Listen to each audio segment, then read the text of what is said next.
All right, so last but not least is talking about using mental math with multiplication. So one way to do this is with what's called front-end multiplying. So if I have a multiplication of 78 times 4, I can think, okay, well, first 70 times 4 is 7 times 4 is 28, so 70 times 4 is 280. And then 8 times 4 is 32, and then I add them together. So this is kind of using that partial products method, but just in your head.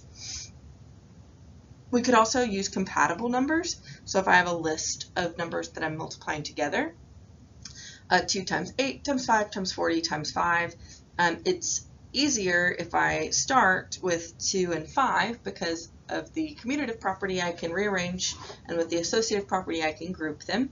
So 2 times 5 is 10, and I know that, so those are compatible numbers. And then I could put 40 and 5 together because I can multiply 40 and 5 because I know what 4 times 5 is. It's 20, so 40 times 5 is 200. And then I can more easily multiply 10 times 200 being 2,000, and times 8, 2,000 times 8 is 16,000.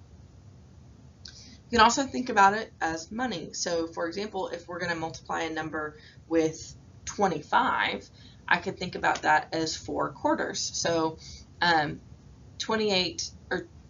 84 times 25, I can think about that as the product being 84 quarters.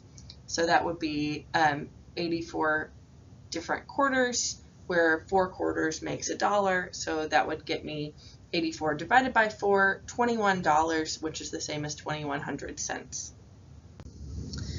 And front-end estimation. So again, I can just start multiplying at the front and say with 474 times 9, 400 times 9 is 3,600 because 4 times 9 is 36. Then I can do the next digit, 70 times 9, that's 630. And then adding those two things together, I can get 3,600 times 630 is 4,230. Now I haven't done the very last part.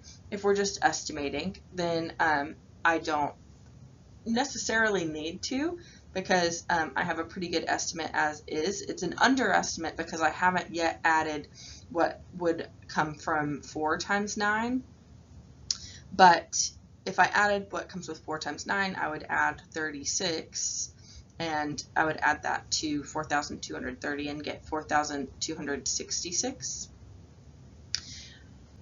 But I could just front-end estimate by using the first couple of digits of 476 instead of doing the whole thing, just to get a quick estimate.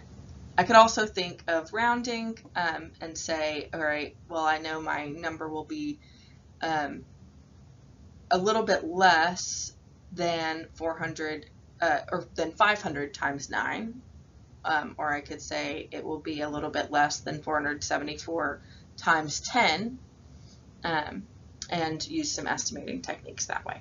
But that is all for today. Let me know if you have any questions, and I'm here to help. Have a great week.